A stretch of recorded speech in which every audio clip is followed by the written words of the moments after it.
All right, welcome everybody around the world. Welcome to all my subscribers. So this will be a very short video, less than 5 minutes. But Tovia Singer has made a recent video lately. I think it was just from yesterday. The title is in my video title because this is a response to it. I think it was something like Christians can't explain or can't understand this prophecy by Tovia Singer. So right off the bat, I just want to say that as an expiatory Unitarian, I actually agree with Tovia Singer to start with, that Jesus was not God and that Jesus was not a sacrifice or an atonement in any way.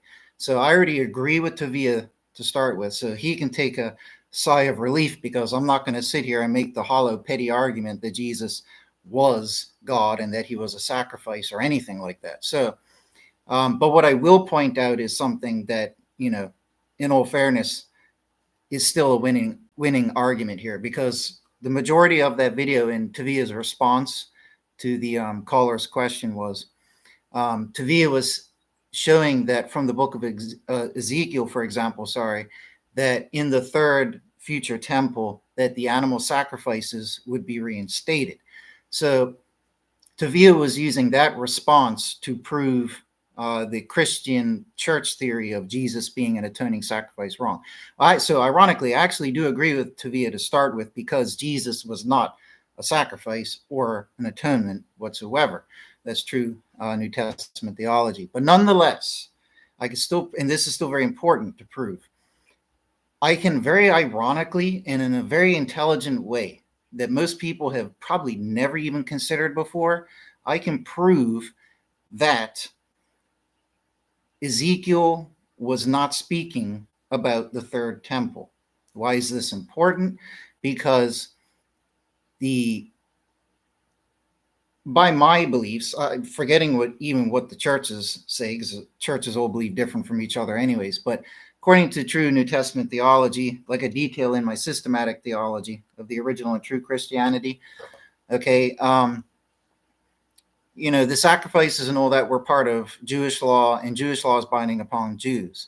According to Judaism, as Tovia knows, in the absence of a temple, those things can't be done, but God has given provisions in the Tanakh of what to be done in the absence of a temple. I know that, Tovia knows that. Okay, so despite this, however, I do not believe that the animal sacrifices will be reinstated. So my point with this video here is to prove to Tovia Singer in a very unexpected way, okay, very intelligent response here, that Ezekiel was not speaking about the third temple. Why is that important? Because outside of Ezekiel, there's no real basis to say that the sacrifices would be reinstated in the future, okay, which would agree with my belief. So nonetheless, I can very nicely prove that Ezekiel wasn't speaking about the third temple. Now, okay, now, if it were true that Ezekiel was speaking, and this has to do with animals, okay, has to do with animals, has nothing to do with other nitpicky things people have always heard.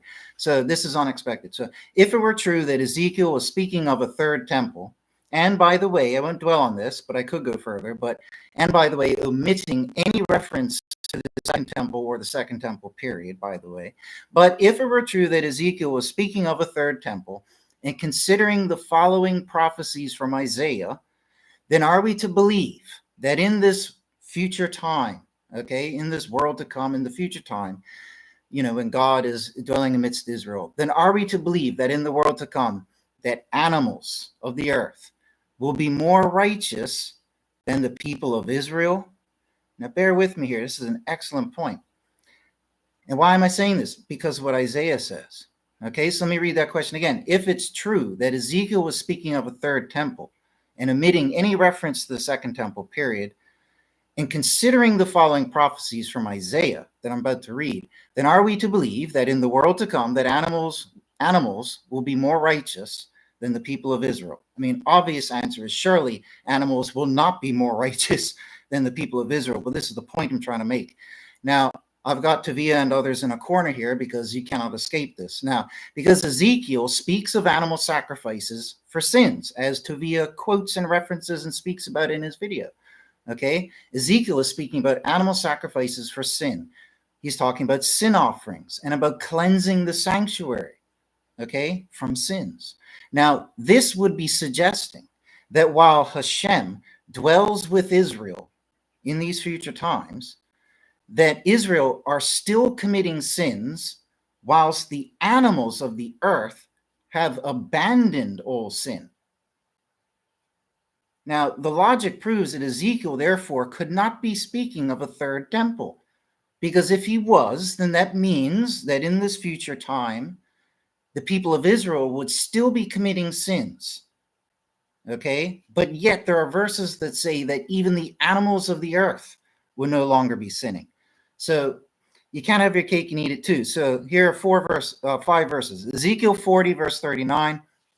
And in the porch of the gate are 2 tables on this side, excuse me, and 2 tables on that side to slaughter on them the burnt offering and the sin offering and the guilt offering. In Ezekiel 44:27, and in the day of his coming into the sanctuary, this might even be the prince, might even be the Messiah, but it doesn't matter in either case, unto the inner court to minister in the sanctuary, he bringeth near his sin offering, an affirmation of the Lord Hashem. And then in Ezekiel 45:18, thus said the Lord Hashem, in the first month, in the first of the month, thou dost take a bullock, a son of the herd, a perfect one, and has cleansed the sanctuary.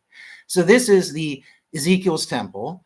Okay, is it the second temple? Is it the third temple? Well, if it is the third temple, then obviously the people of Israel are still committing sins, even in the presence of, God dwelling upon the earth.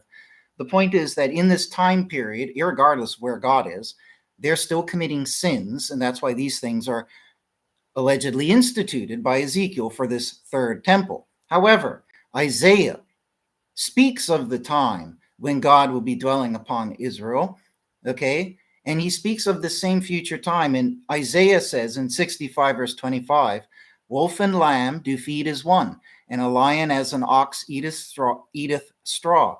As to the serpent, dust is its food.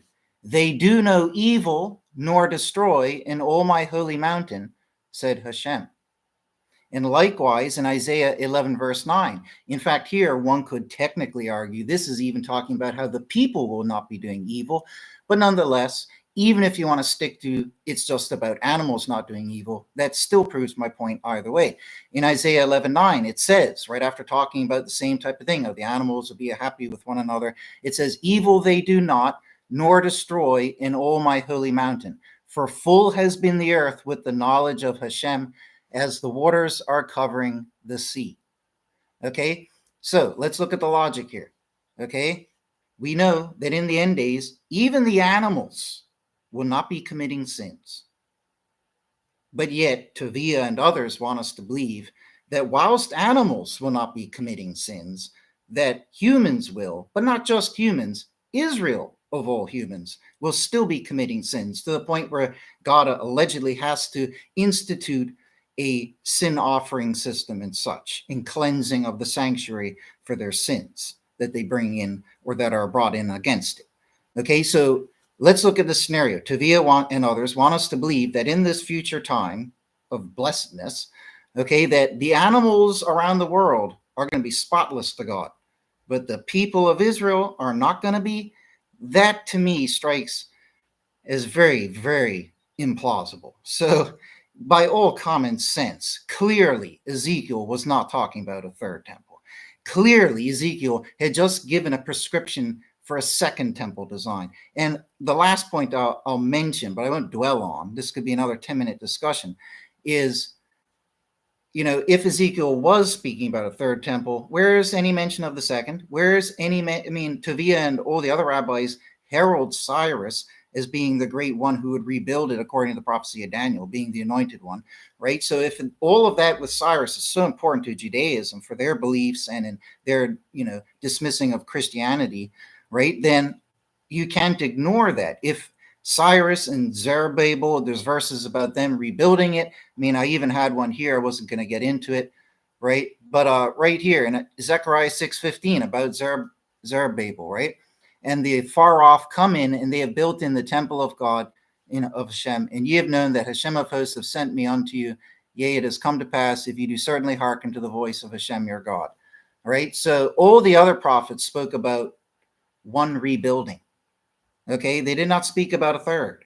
Ezekiel just spoke about one gathering back and rebuilding. He didn't speak about, you know, a second and a third. He just spoke about one of them, just like all the other prophets. So again, I'll just mention in closing, if Ezekiel was speaking about the third temple, then where is any mention of the second? Why omit that?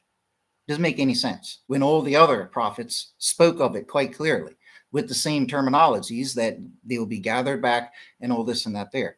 Okay, but most importantly, ignoring that, because that could get into a long debate, right?